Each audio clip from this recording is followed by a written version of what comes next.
Welcome back to the Golden Nugget Sportsbook in downtown Vegas. After a bye week, we're back with the sports betting spotlight for the Las Vegas Review-Journal, joined by Kelly Stewart and Tony Miller, the Golden Nugget book director. Did you enjoy the bye week? No, I got emails asking where we were, and people were really upset. And I told them it's because Matt and Tony just have this really bad record this year. Our producer, Michael, was on vacation last week. That's the truth. And we do have bad records, and we're going to try to catch up. We have 5 plays apiece this week, one being a best bet we'll get to last. Kelly, your first 4 plays: Georgia Southern plus 27.5, Syracuse plus 27.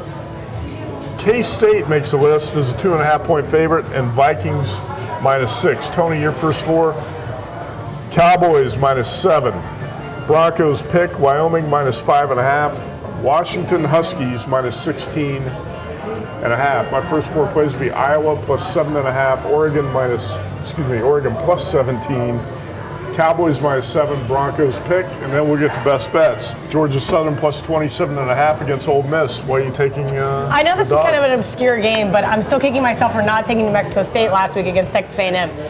When the SEC takes a bye week, you know, weeks 8, 9, 10, like they like to do, they tend to overlook these teams that maybe aren't that bad. The lines are definitely inflated, and I think this is the case here.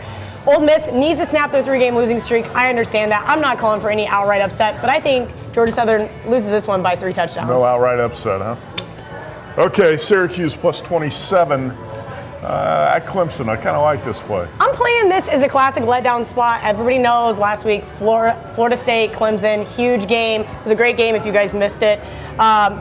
They don't play anybody the rest of the season. Clemson plays Pitt, South Carolina, teams like that. They basically have sealed their fate to the college football playoff. They just have to win in advance. And I think this is one of those games where they just kind of just casually play, win in advance. Also, people aren't really realizing, but I think the Syracuse team is just quietly flying under the radar. They have a top 25 offense. They're getting off 83.5 snaps per game. I mean, it's a lot more high power than they used to be. So I like Dino Babers, really good coach, and I like their orange offensive power. Clemson does have to get by Pitt. Pitt's not bad. Nah.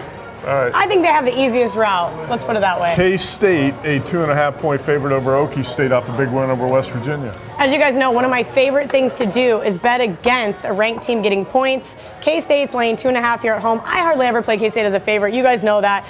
Okie State's lost their last 2 games in Manhattan. Jesse Ertz has looked a little bit better. I understand the back door has been open every time K-State's been a favorite. Texas Tech, Iowa State. It's not going to happen here. The line's too low.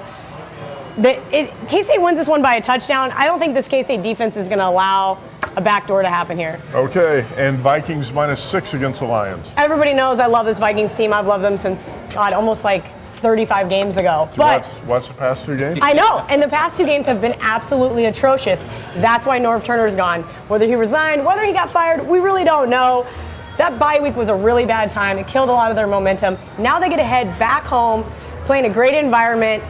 They're 6-1 against the spread in their last 7 divisional games. Obviously, Monday night, put a ding in that one. I think this is a really big bounce-back game for the Vikings. All right, Tony Miller, let's fire your first play here. Your favorite team, Cowboys -7. Yeah, I mean, I'm going to ride with the hot team, Matt. They're doing so well right now. Prescott, Elliott's running all over the league, and going into Cleveland, where the Browns are 0-3 at home, 0-2-1 against the spread at home, catching a bad Browns defense here. I think the offense here is going to run the ball very, very well against the Browns defense, and you know they're cover this number easy, Matt. Yeah, just like the Cowboys easily covered that game Sunday night against the Eagles. Yeah, right? well, that wasn't easy, but you know what? Prescott had more pressure in that game. He'll never see that much pressure the rest of the season. All right, the Broncos are a pick'em at Oakland, and we all like this side. Is that a good sign or bad? Well, you know, Derek Carr is finally running into a good defense here, and I think his time is up. You know, Von Miller is going to rush him, put a lot of pressure on him. Broncos defense is going to carry this team. I'm not sold on their offense with Simeon right now. Their running game is real suspect, but I think they get enough points on the board. The game's going to go under. I like the Denver defense to win the game. All right, Wyoming off a big upset of Boise. You're going to play the Cowboys, 5.5-point home favorites over Utah State. That's right, 4-0 in the Mountain West right now. Wyoming's got a good team this year. They're 4-0 at home. Playing Utah State, who came in for a big loss last week. Wyoming had a big win over Boise last week at home, and I'm going to stay with Wyoming right now. They're hot in the Mountain West, and why not? I think destroy this team this Washington weekend. Huskies failed to cover last week in Salt Lake City, but do you think they're going to cover 16.5 this week against Cal? For sure. You know, here's one ticked off team that got left out of the top 4, number 5 in the rankings right now. They need to get back in the top 4. Webb Davis kind of worries me a little bit, but I do like the Huskies offense a lot to carry this team and get them back. Hopefully someone will slip up in the top 4, get them back in the playoff scenario. Davis Webb. Did I say Webb Davis? Did you That's think right. his favorite Davis name Webb. was Webb, like Davis Webb. spider web? No sweat. You know what, man. We know what you were talking about. First play is Iowa plus 7.5 at Penn State. Simply, the Hawkeyes won 9 straight road games. And Penn State coming off a upset of Ohio State and a road trip to Purdue, I think this is a good spot for Iowa and Penn State to get caught in one of those low-scoring defensive battles. I'll take 7.5. Oregon plus 17 at USC. Too many points for the Trojans to be laying here against a team that's capable offensively. Oregon came out of the bye, played better last week against a lame Arizona State team, but I think the Ducks hang within the number here. Cowboys minus 7. Simply put, I'm tired of losing betting against the Cowboys. Took the Eagles last week and lost. Dallas is 6-0-1 against the number. How can you bet the Browns? I can't. I'll take the Cowboys and Ezekiel Elliott to run all over that Cleveland defense. And Broncos pick him at the Raiders. Raiders are 2-9 ATS at home under Jack Del Rio. The Broncos have won and covered 5 straight trips to Oakland. Like Tony said, it's going to be all defense for Denver. I'm not sold on Trevor Siemian either. How about the best bets? Broncos, pick them. Listen, I have said this Raiders team has been fraudulent all year, and I have lost a lot of money betting against them. So I'm just going to keep that trend rolling here and say that this is the week they get exposed. They have been outgained in every single game they've played this year, except last week versus the Bucs. Not to mention they're the most penalized team in the NFL. DeMarcus Ware is going to be back. I know C.J. Anderson is hurt, but Devontae Booker is good enough to get the running game going, get the job done. That defense is going to make a really, really long game for Derek Carr. Broncos by a touchdown. All right, the Raiders have been money on the road, but money pit at home. Hopefully we're all right about that game. Tony, your best bet is Eagles plus 2.5, coming off that stinging loss in Dallas on Sunday night. Yeah, I'd hate to be on the Eagles practice field this week. I know they're really ticked off, blown a 10-point lead in the fourth quarter. Should have won that game straight up in Dallas, but they did blow it, didn't cover either. Going into New York this week, I'd see him put a lot of pressure on Eli Manning. He'll throw out one of his patented bad games, and the Eagles defense will ride good.